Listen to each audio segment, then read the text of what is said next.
The more hate speech involved, the higher level of violence. So what I mean by that is, violence doesn't happen in a Charlie Chaplin film. It's not, right? It doesn't happen. There's going to be some kind of verbal escalation.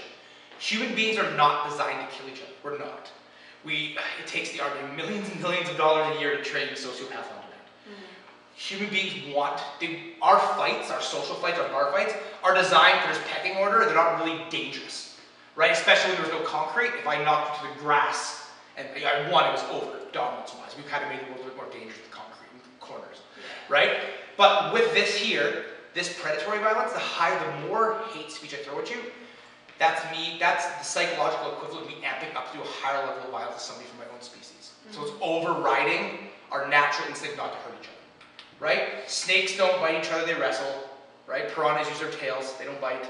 Human beings swing bad punches at each other to prove a point.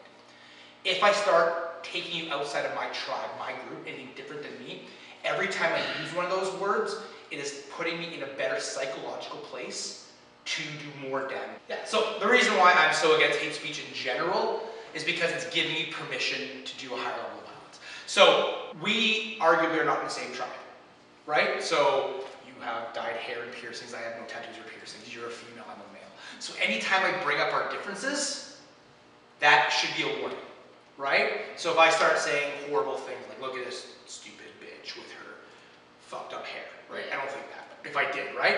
Then that should be a warning to you. That's pretty much effectively a lion roaring. That's the human equivalent of a lion roaring. I am dangerous. Get the fuck away from me, okay?